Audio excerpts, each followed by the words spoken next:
what I'm going to present is based on what my friend and co-author and co-conspirator in all these issues, Aditya Mathu, and I have written a policy brief which should be with you, and it's called Doha Round, Diagnosis and Prescription.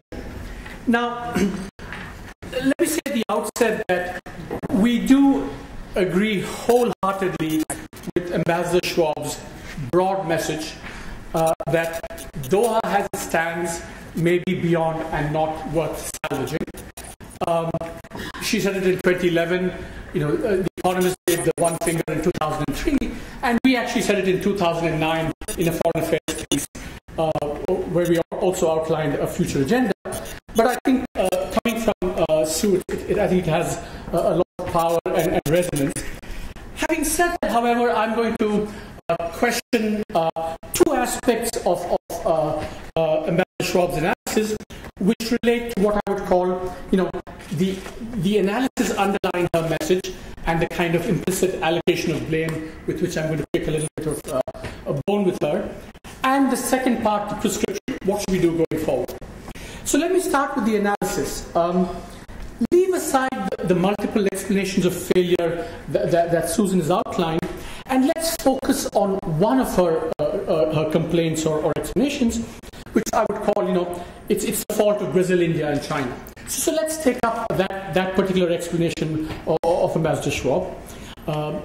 We carry no grief for your best friend Kamal Nath, Ambassador Schwab, but let me say that your analysis does raise the question of why were they unwilling to do so? After all, in the Uruguay round, they had to swallow some much bitterer pills like intellectual property, and we had a deal in the Uruguay round. And that's because in the Uruguay round, there was offsetting, compensating stuff that they got in terms of textiles and agriculture. But the point is that that didn't happen in the Doha round. So the question is why? So our tentative answer to this question, which is elaborated in the policy brief, is something that actually Susan touches upon en passant, but doesn't really elaborate on. Is a very simple point. Over the course of the Doha round, a major change in the trade landscape has occurred, namely the rising trade dominance of China. So if you look at the analysis, the liberalization of market access, especially in what they call NAMA, is under the Doha agenda, is increasingly becoming about opening up to Chinese imports, especially in the high tariff sectors. And this fear of China's opening up to China, even if it's not articulated as such by the trade policy community, I think underlies the heart of the reluctance on the part of these many countries to open up. So how do we show this? So not only is China a major supplier to all the major traders in the aggregate, but here we plot China as a supplier in the 10 major countries traders in the 10 most protected sectors. And what you find is that China is really an overwhelming supplier, and it has become overwhelming, in fact, over the course of the round. So you take any country, for example, take, let's say, the EU. China was in the EU's 10 most protected sectors. It accounted for 20%, say, of EU imports in those sectors, and over the course of 8 years, it accounts for 50% of EU imports in those sectors. And look at Japan and South Korea, how high they are, but it's systematic across the board, and it's happened over the course of the Doha round. It's also striking how much it's happened in countries that are close to large and preferential trading partners like Turkey and Mexico. So that's point number one. China's trade dominance is the kind of elephant in the room that's happened over the course of the round.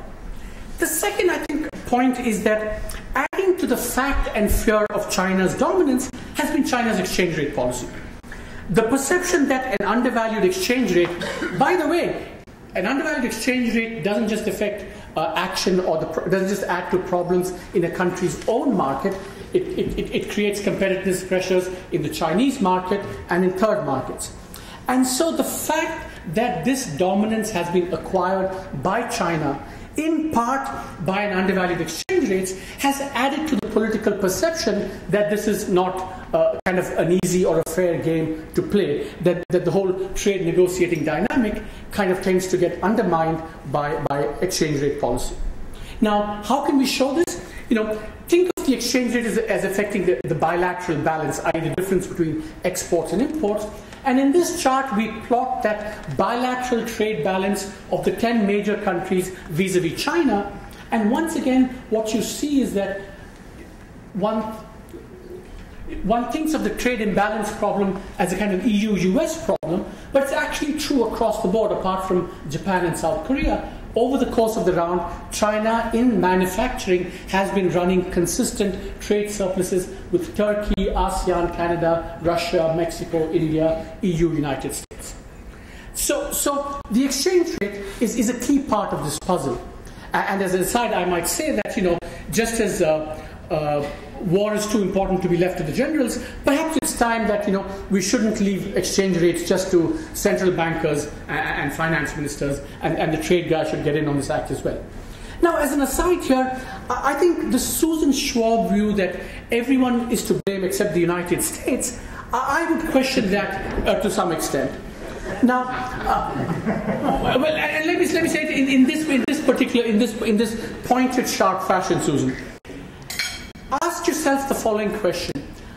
Had you had a Doha Round package, with something a little bit more offered by Brazil, India, and China, what is the chance that in 2007, 2008, that package would have been passed by Congress at a time when Fred Buxton, the Peterson Institute, and all of Congress were baying for Chinese blood because of the exchange rate?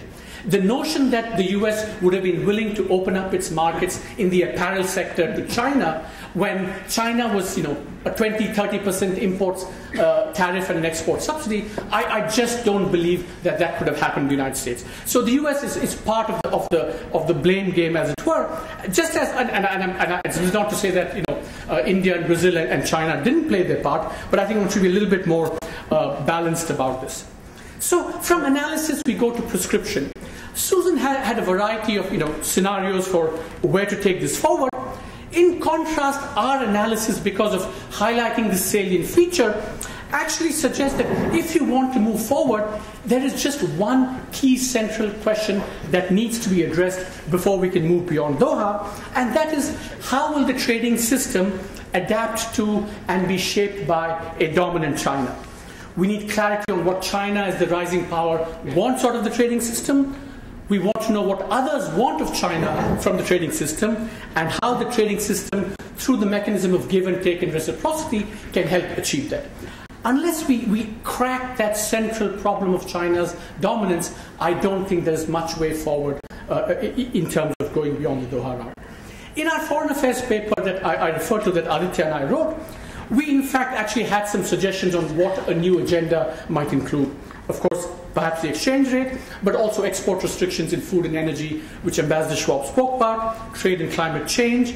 But surely there will have to be others like government procurement and perhaps even state capitalism. Mm-hmm. So, last point, I think the final corollary of what we are saying is this, and this is echoing something that Susan said, that the temptation to kind of revive Doha through fiddles and fixes, I think is going to be counterproductive, because the fundamental central challenge of how to cope with China will remain unaddressed.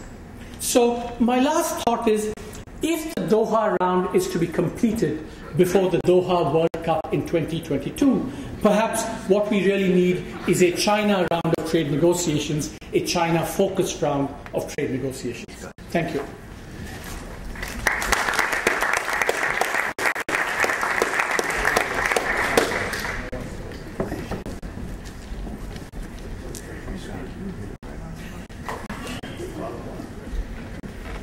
And now for something completely different.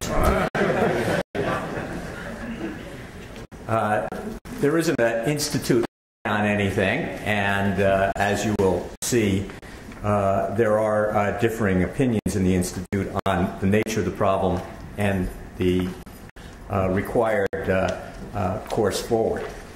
When I read Susan's Foreign Affairs article cover to cover, I found a lot that I agreed with, particularly the part where she summarized the findings from the Institute study on figuring out the Doha Round. But many of the details as well. And I think some of the areas that we differ are more on strategy. And so I won't go into game or others, but I'll spell out what I think can be done, which is a much more optimistic scenario than you've heard so far today. And I draw some inspiration from something that Bob Strauss told me a long time ago about trade negotiations.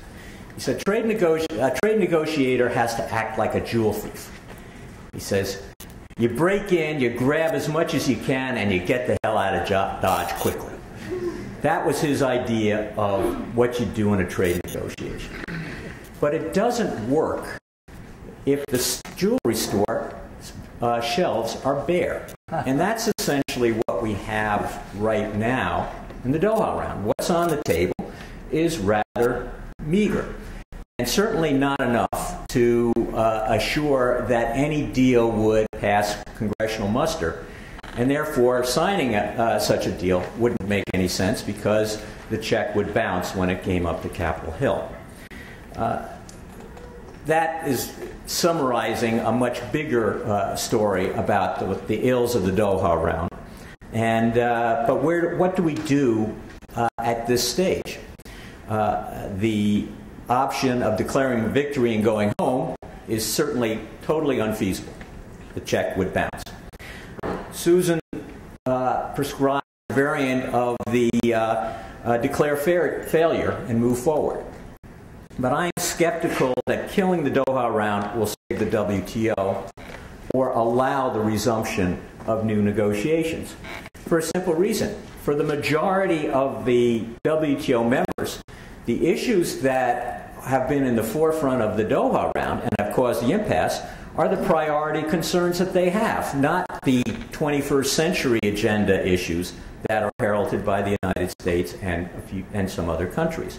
So you will always have to deal with those core issues, and how do you find a way to get what I think Susan was trying to do, what Ron Kirk is trying to do, find a more ambitious and balanced package that would bring greater benefits to both developed and developing countries, create a real development round. I think Susan's points that what we have now can no way be configured as a development round, absolutely right, unless you call it a China development round, because China would be the big winner on any of the scenarios on the way the current talks are configured. It's not going to happen this year, and it's not going to be reconstituted, I'm afraid, the way Sue would like this year. But it needs to be augmented. There needs to be some way of getting a commitment to move forward on a more ambitious big package. And one thought on how you do this is not an early harvest, because as Susan said, it's not early, and it'd be very hard to harvest, because it's very hard to conclude what seemingly is easy, which isn't so easy to do, the trade facilitation example she gave, but many other topics are the same way. But you need to find a way to get countries committed to putting more on the table and bargaining once the political climate allows a greater interaction among the major trading countries.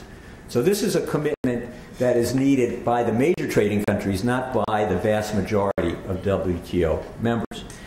And what I think is needed and what could be achieved this year, and indeed what is being talked about, though not in this terms, is the need for countries to put forward a down payment. A down payment on liberalization on some of the areas that have been worked on in the Doha Round, but which would be contingent on the completion of the contract with all the member countries. That contract would be a bigger deal, a more ambitious deal, a more balanced deal that covers services, that goes into formula plus tariff cuts, maybe not as expansive as Gary Huffbauer and I proposed in our study last year, but goes well beyond what's on the table today. And that does more on agriculture as well. And that down payment, because it would be contingent and would expire if the talks did not proceed in the coming year or two could provide a basis for putting together a bigger deal. And it would need to look at certain areas where there would be value. Perhaps in offering an advance payment on 20% of the formula cuts in Ag and NAMA, which could be begun to be implemented early on as a show of goodwill. I think one of the problems that Susan had, constrained by the lack of TPA authority, was very difficult to put forward an aggressive new offer and ask other countries to match it, to put up or shut up, because you never knew whether that would cause more of a backlash at home than a positive response abroad. But you need to be able to do that in a way that gives other countries an economic incentive for actually upping the offers. Also very important, and I won't go through a long list because this would be the subject of negotiation, but very important as well to lock in, at least temporarily, the commitment the commitment to eliminate agricultural export subsidies. We're facing now in the United States and in Europe major reviews of agricultural policy in the coming year or two. And there are increasing pressures, and those pressures will build even higher as the high commodity prices we currently see begin to drift back to more normal levels. Increasing pressure to increase export subsidies again. And without that lock-in, it will be very difficult to restore any type of international negotiation. So I encourage countries to move forward more aggressively than Pascal Lamy has been talking about, but hopefully talks that have begun to percolate in Big Sky last week and in Paris this week to seek a down payment that would allow the Doha Round to actually finish successfully, to do what Susan wanted to do 3 years ago. And there'll be a new Institute policy brief soon that gives a little more detail on how this optimistic scenario could play out. Thank you. Many thanks to Susan, Arvind, and Jeff for starting us off with 3 different points of view. I'd like to ask them all a question. When heretics, including myself to some extent, have said time has come to close Doha, declare it at an end, and try to move on, the main objection I think that comes back is the fear that doing so would severely undermine the global trading system and the World Trade Organization as an institution. The view being that a failure of this negotiation, which would be the first failure of a major multilateral negotiation in the post-war period, would so severely undermine the reputation and credibility of the whole system and its core institution that the trading system would be at risk. I'm dubious of that view. My view is that the WTO would go on. The dispute settlement mechanism, which is proving its worth in case after case, would continue and indeed prosper. Certainly if the U.S. and other countries continued to look to the institution to play its role, it would do so. And that the system itself and the WTO as an institution are strong enough to survive even an abject failure and complete wipeout of Doha. But I want to ask the panelists what their view is on that critical question, because I do think, I suspect all of us value the trading system enough that we would not want to jeopardize it. And the question is whether the failure of Doha would do so. So let me start with you, Susan, and then ask Arvind and Jeff what they think on that question, which I think is a central one to how the world should proceed.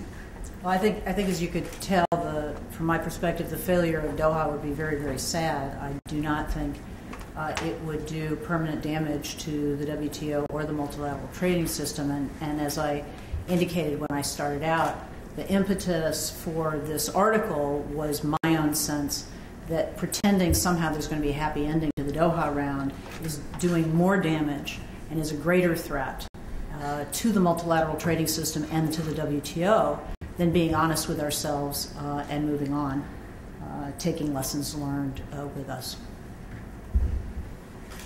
Arvin? I'll give Arvin a few minutes to think about this. Is this on? Hit the button.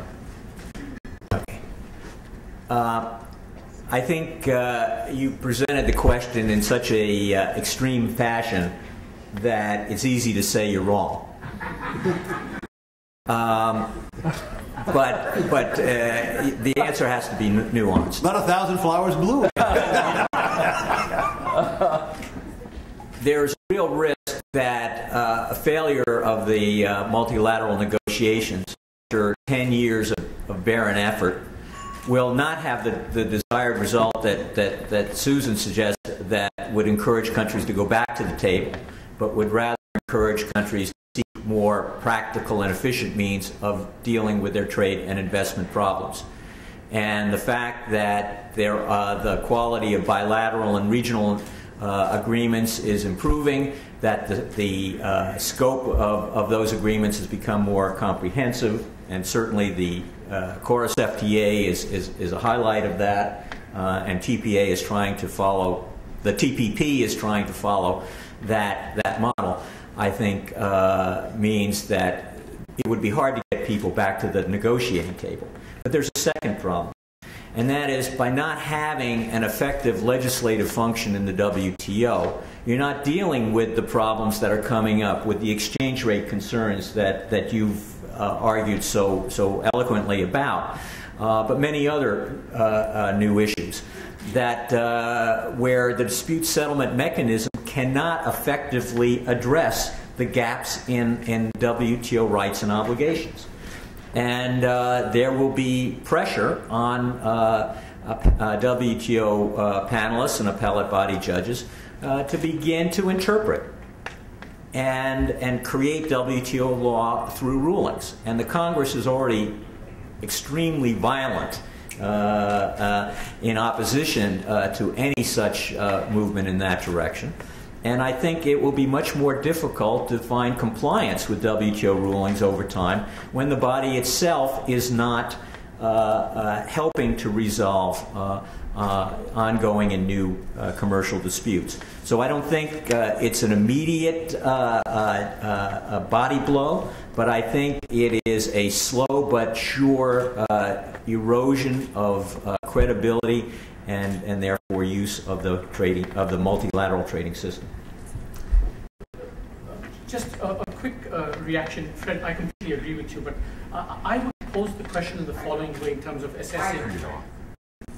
I pose, the issue it's slightly differently in this way, which is kind of a variant in what Susan Schwab said. That is it a greater problem if the Doha Round, which seems to be addressing some issues, but not hugely important or hugely conflict-creating issues, is it a greater problem to be seen as a failure doing that, or to be seen as not addressing the real issues that are arising, like the exchange rate or trade and climate change, etc., etc. Now, Jeff says, well, you can't do the latter without doing the former. And I don't see the logical connection. I mean, if, for example, it was very different in the Uruguay round, for example, because there were all these agricultural conflicts that were giving rise to trouble, all these intellectual property conflicts that were giving rise to trouble. And at that stage, you needed a political process to resolve those burning issues of conflict. Is, another 3% cut in NAMA tariffs, is it a huge source of problem in the trading system today? I don't think so. I think the bigger problem is not addressing some of the major important issues that Doha does not address. Let me ask one more question, and then we'll open it up to the audience. I want to pick up... Susan, go ahead. I just want to tack one thing on to this conversation, which is, I understand the value of hyperbole and the hand-wringing about the potential threat to the WTO of the Doha Round failing. The notion that somehow if you wring your hands and you yell, cry, scream, that will precipitate something that hasn't happened in 10 years. I do think at this stage of the game, hyperbole starts to have a negative impact, because if we keep saying, oh, it's going to be the end of the trading system as we know it, that, does that become a self-fulfilling prophecy? I don't happen to think so, but I think the hyperbole is not a good use of the microphone. But Fred, just to add what Susan said, I mean, we had a great natural experiment where countries could have gone down the protectionist route, and they did not. So that also with the Great Recession. With the Great Recession, exactly. And so that was just screaming for protectionism, but it didn't happen. So which shows that as Susan just said, just to say this cry of wolf that there's going to be more protectionism and all hell is going to break loose if Doha collapses, hasn't happened and is unlikely to happen. Let me ask one follow-on question. Pick up a point Jeff made. The world trading system is not going to stand still, whatever happens to Doha. So, if Doha does fail, we're going to see an even further emphasis on regional and bilateral trade agreements. Indeed, we've seen that during this period when Doha has festered for now almost a decade. The question is, what's wrong with that? If we believe that the key goal is to further open global markets, and if that is proceeding rather substantially through now over 200 regional agreements and 200 more being negotiated, if that's all proceeding, albeit not quite with the tidiness and MFN features we would prefer, is that so bad? I mean, I've had this idea, a lot of people have bought onto it, competitive liberalization. Some people liberalize toward each other. That induces others who are hurt to join the club or form their own clubs. And at the end of the day, it ratchets up the process of liberalization. Maybe that's the more practical way to get to market opening. And what's wrong with it?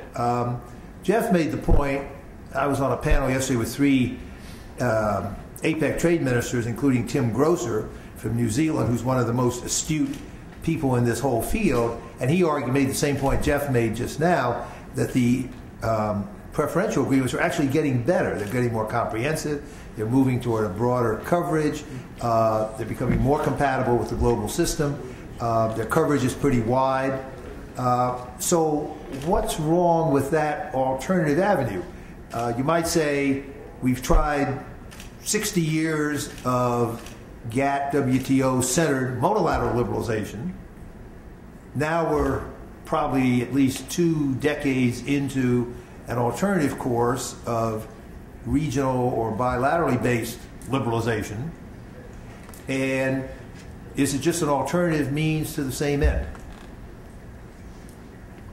If every country negotiated free trade agreements the way the U.S. negotiates free trade agreements, I think I would feel differently about the answer than the one I'm about to give.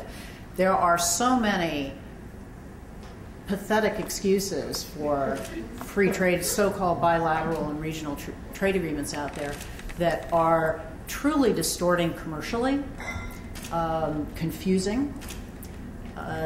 They are, countries, take a look at the number of, be a good study, free trade agreements that are out there that don't actually cover agriculture, or for all intents and purposes don't cover agriculture. An interesting question for study. I think the countries that lose out are the developing countries, for the most part, and smaller countries that nobody wants to negotiate FTAs with, because why bother? And your systemic issues that you that you can really only grapple with in a multilateral framework, for example, agricultural subsidies, you're not going to get a handle on a bilateral and regional basis. So I think there is no substitute. I would love to see an exercise in Geneva looking at, is there some way of harmonizing rules of origin from these tremendously distortive bilateral and regional deals? I don't see that happening. So I just think trade liberalization is good, but multilateral trade liberalization is by far the best and the most effective in terms of generating economic growth. Susan, I can't resist asking you to put some details on a point you made in your speech. Which FTAs would be your favorites to take to the WTO to demonstrate their inconsistency with the rules of the game? China, ASEAN? That's a really whatever Japan and India are negotiating. No, I So whatever India is negotiating, Susan. I know. Susan, I thought you meant whatever India is negotiating. No. I don't. Let me just offer a footnote about India. If you look at the history of multilateral trade negotiations, the Indian negotiator has sort of been the last one to be dragged in, yelling, kicking, and screaming into the deal, and then gets pilloried at home by Indian businesses, by Indian media. It is not a career-enhancing move to be an Indian trade negotiator. And you can look back 70 years and you see this pattern. And I think it's another issue for another day. Unless you take credit for blowing up the talks like Kamal Nath. He went home a hero. Let me answer in answer to your question. I would very much I would love to see whether it's the Peterson Institute or one of my graduate students sit down and actually do that analysis. I won't pretend off the top of my head to be able to specifically pinpoint, but I think it's definitely worth doing. And somebody could have a field day identifying, just listing different rules of origin. Just different rules of origin, and to see how incredibly distortive they are. Okay, Jeff, yeah. Well, I think a number of law firms in this town would actually finance that study if we did it. I'm available. Yeah. I think Susan hit the nail on the head on every point she made in terms of the multilateralism versus regionalism. For the United States, just to sum up, it would be a second best but acceptable fallback, and we would still benefit. But for many developing countries, they would be the big losers, and there would be a big development hit and subsequent foreign policy or security issues arising from that. So I think that's not a viable alternative. Certainly, regionalism has been and should continue to be a viable complement to the multilateral system. Fred, I have a kind of different take on the question, which is that if you look back at the history, the liberalization between the major players, I'm leaving aside intra-EU for a moment, which has a whole historical angle to it. The liberalization between the majors has always been, by and large, multilateral. And whether it's US, EU, or Japan, it's been so. I think one of the understated virtues of the WTO and the GATT system is that it's been a forum for cooperation successful between the majors in a way that the IMF, for example, has not been in a finance context. And think of that going forward.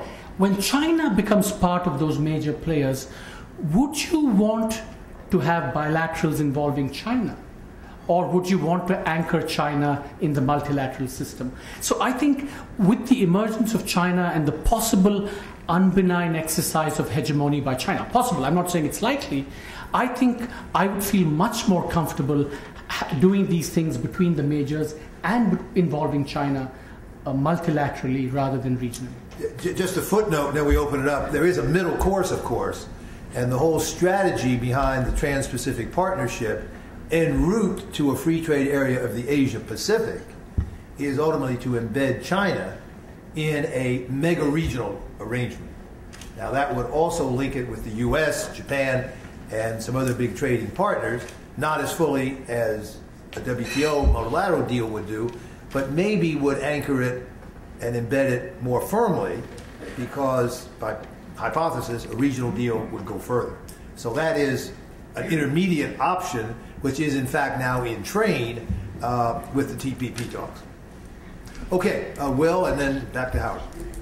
Please identify and then fire away. Sure. Will Martin from Wellbeing. Ambassador Schwab, you raised a concern about the formulas that are being used, and it seems like you're going to need formulas in a negotiation with 165 countries or members. But perhaps what we've done is to let the best be the enemy of the good. From an economic point of view, taking down the highest tariffs is the most economically beneficial. But then that's where the highest political resistance is, and that's what leads, I think, to exceptions. Perhaps I'm wrong. The pressure for exceptions. So how to deal with that? Would it be better to be somewhat less ambitious in terms of that formula? I mean, the other problem, of course, is that a Swiss-type formula doesn't give much market access, where you have a lot of exports going over relatively low tariffs, which is the US case on the US market access. Yeah. So I just wonder what your thoughts are, what the solution is. That's a wonderful question, and my first reaction is to think back to something that the Canadian Prime Minister, Steve Harper, said on his first visit to Washington when he was talking about, after he was elected, he was talking about the Doha Round and commented that he could not conceive of a small Doha deal, that the only politically viable deal is a big Doha package.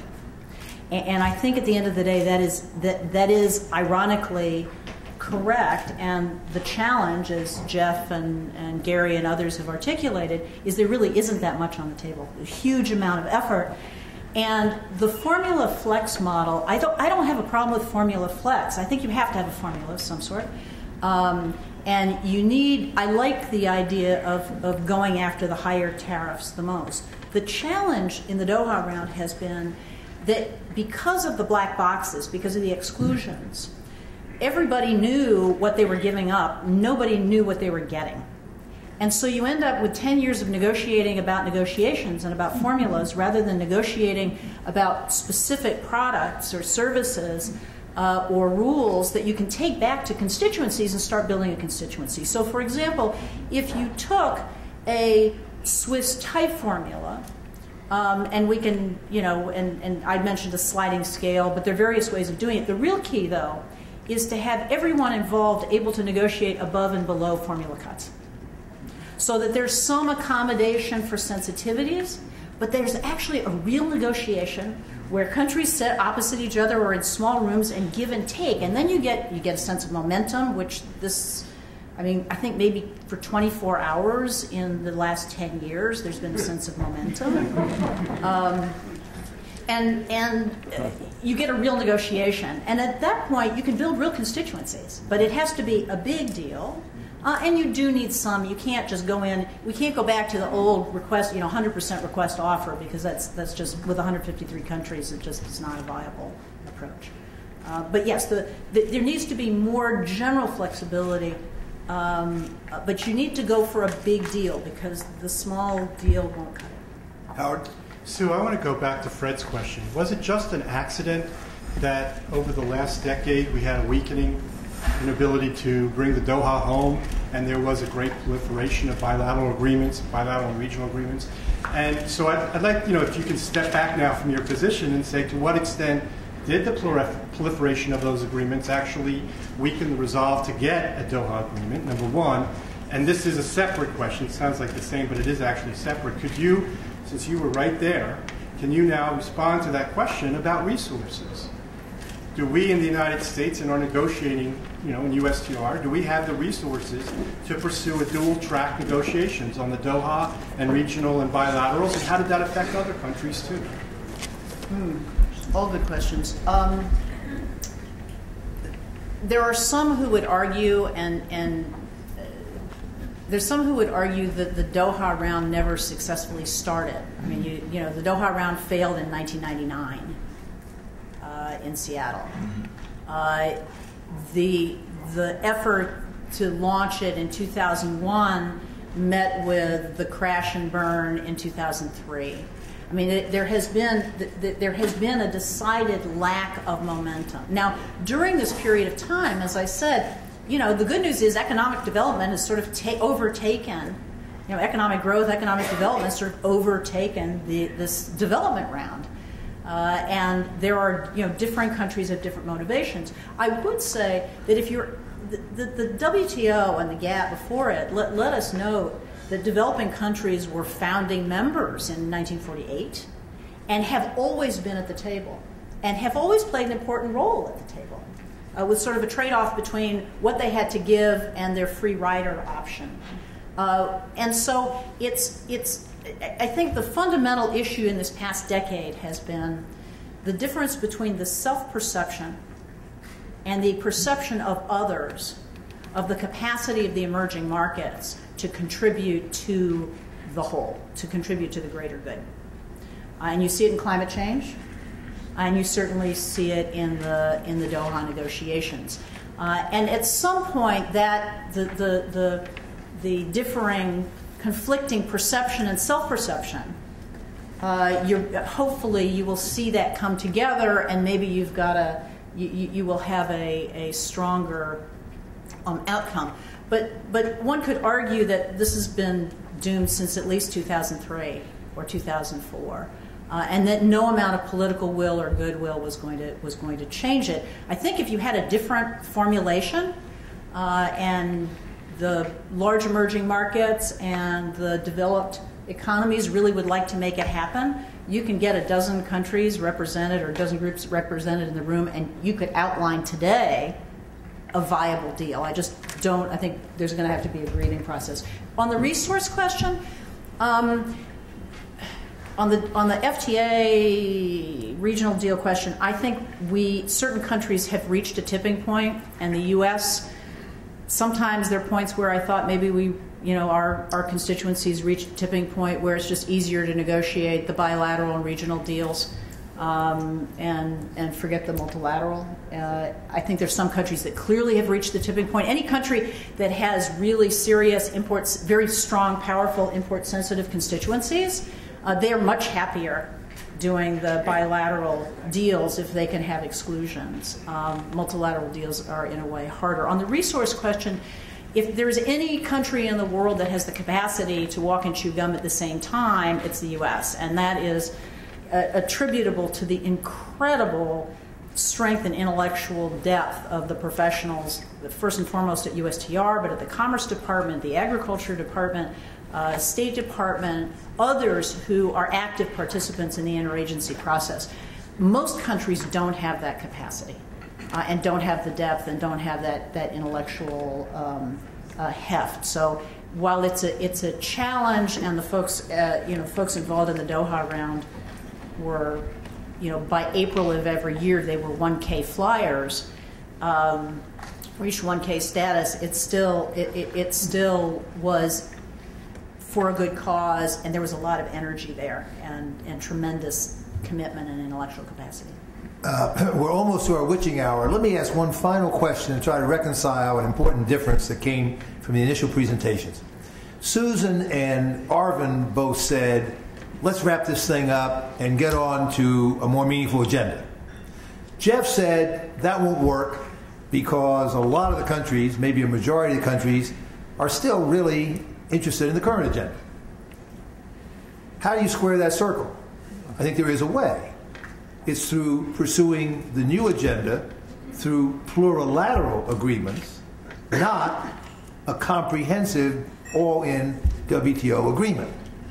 Now, that would then offer an intermediate option between the traditional multilateral approach, everybody's in, and the smaller bilaterals and regionals.